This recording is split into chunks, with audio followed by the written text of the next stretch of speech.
The courtroom air was thick, heavy with anticipation. As I sat rigid on the wooden bench, my hands gripping its edge until my knuckles ached, across the room, my sister Emily lounged in her chair, her perfectly manicured nails tapping a smug rhythm, her green eyes glinting with the same disdain I'd endured for years. "You're just the babysitter," she'd hissed at me once, her voice a venomous blade, slicing through my place in our fractured family. She'd spent a decade ensuring I felt like an outsider, a shadow in a house that should have been home. But today, in this sterile Connecticut courtroom, the judge's gavel hovered like a guillotine, ready to deliver a truth that would shatter her world and rebuild mine. I was 22 when I stepped into my father's house in Greenwich, Connecticut, a sprawling colonial with ivy climbing its brick facade, a wraparound porch that screamed old money, and a family I barely knew. My father, Richard Thompson, had remarried when I was 7, after my mother lost her battle with addiction and left me in a haze of grief and instability. His new wife, Margaret, brought her daughter, Emily, into the fold, and Dad embraced her as his own. I was the leftover, the daughter from his first marriage, raised in a cramped Queens apartment with a mother who loved me but couldn't always show it. When Mom died of cancer, I had no one else. Dad's invitation to move in felt like a lifeline, but it was laced with thorns. Greenwich was a different world. The streets were lined with manicured lawns, BMWs, and neighbors who whispered about new money versus old. I arrived with a duffel bag and a battered suitcase, my clothes smelling faintly of the city grit and survival. Margaret greeted me with a smile that didn't reach her eyes. Her voice clipped as she showed me to a guest room in the attic, far from the main house. "It's cozy," she said, her tone implying I should be grateful. Emily, 19 and already a queen bee, sized me up like I was a stain on her pristine life. "You're not really part of this family," she said that first week, her blonde hair catching the light as she leaned against the kitchen island, sipping a latte. Her words weren't a question, they were a verdict. That Emily was everything I wasn't: polished, confident, adored. She was the star of Greenwich High's cheer squad, the girl who'd been prom queen twice, the one whose Instagram was a curated shrine to her perfection. I was the awkward sister with frizzy brown hair, thrift-stored jeans, and a degree in early childhood education I'd scraped together through scholarships. Dad tried to bridge the gap, but he was a workaholic lawyer who spent more time at his firm than at home. "Give it time, Claire," he'd say, his eyes tired but kind. "You'll find your place." But Margaret's cold silences and Emily's sharp tongue made it clear. My place was nowhere. The house was a museum of their lives: photos of Emily's dance recitals, Margaret's charity galas, Dad's golf trips with clients. My existence was erased, my childhood reduced to a single faded picture of me and Mom on the fridge, tucked behind a grocery list. I tried to fit in, cooking dinners they barely touched, offering to help with chores, but Margaret would wave me off. "We have staff for that," she'd say, her tone implying I was encroaching on her domain. Emily was worse. She'd mock my accents, till tinged with Queens calling it ghetto in front of her friends, who'd laugh like it was a private joke. I swallowed the hurt, telling myself I was here for Dad, for a chance at family. But every day chipped away at that hope. Everything changed when Emily got pregnant at 20. She'd been dating Chad, a finance bro with a Rolex and a smile that screamed untrustworthy. He proposed with a diamond that could have funded my college loans, but 6 months later, he was caught cheating with his coworker, a leggy brunette named Vanessa. Emily, too proud to admit defeat, went through with the wedding, a lavish affair at a vineyard, with Margaret orchestrating every detail and Dad footing the bill. I wasn't invited to the bridal party, of course. "It's family only," Emily said, her smile sharp as glass. I stood in the back, a guest at my sister's wedding, feeling like a stranger. When Lily was born, everything shifted again. She was a tiny miracle, 6 pounds, blue eyes like a summer sky, a wisp of blonde hair. Emily, however, was unraveling. Postpartum depression hit her hard, but instead of seeking help, she drowned it in wine and late-night parties. Chad was no better, spending his nights working late, while Lily cried in her crib. Someone had to step in. That someone was me. "Lily needs you," Dad said one night, his voice heavy as he handed me a bottle and a diaper bag. Emily had stormed out after a fight with Chad, leaving 6-month-old Lily screaming in her nursery. I didn't hesitate. I'd always loved kids, had spent my college summers working at daycare centers, and Lily felt like a gift. I fed her, changed her, rocked her to sleep with lullabies my mom used to sing. Her tiny hand gripped my finger, and something in me clicked. This was what I was meant to do. Soon, I was Lily's everything. I woke up for her 2 a.m. cries, packed her diaper bag, took her to pediatrician appointments, and read her Goodnight Moon until I could recite it backward. Emily didn't notice. She'd breeze in, snap a selfie with Lily for Instagram, then leave for another girls' night. Chad was just as absent, his visits growing rarer as his affair with Vanessa became an open secret. When I tried to talk to Emily about Lily's needs, a routine, stability, love, she shut me down. "You're just the babysitter," she snapped, her voice dripping with contempt. "Don't act like you're her mom." Those words burned, but I buried the pain.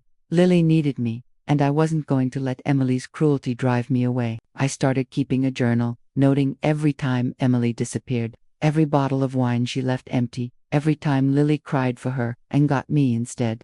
I didn't know why I was doing it, just a gut feeling that I needed to protect this little girl who'd become my world. By the time Lily was 4, Emily's neglect was undeniable. She'd been gone for weeks at a time, finding herself in Miami with a new boyfriend, leaving Lily with me. I'd enrolled Lily in preschool, taught her to tie her shoes, helped her memorize her ABCs. She called me Mama Claire when Emily wasn't around, her voice soft and trusting, and every time she did, my heart swelled and broke at once. I wasn't her mother, not legally, not in the eyes of the family that still treated me like an outsider, but in Lily's eyes, I was enough. The breaking point came during a sweltering July. Lily had a fever that spiked to 103, her little body trembling in my arms.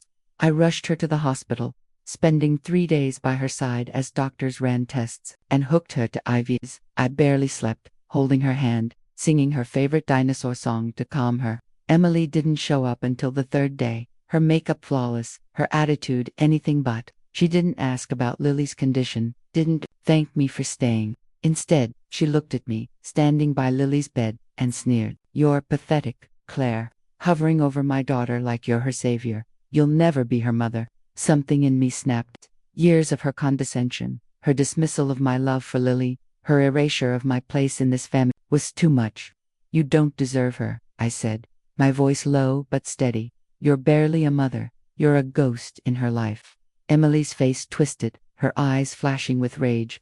For a moment, I thought she'd hit me. Instead, she laughed a cold, cutting sound and walked out, leaving me with Lily's tiny hand in mine. That night, I made a vow. I couldn't keep living in the shadows, pouring my heart into a child who wasn't mine, while her mother treated me like dirt. I started documenting everything. Emily's absences, her drinking, her neglect. I took photos of the empty vodka bottles in her room, saved texts where she admitted she couldn't deal with Lily, recorded voicemails where she slurred her words, promising to be better but never following through.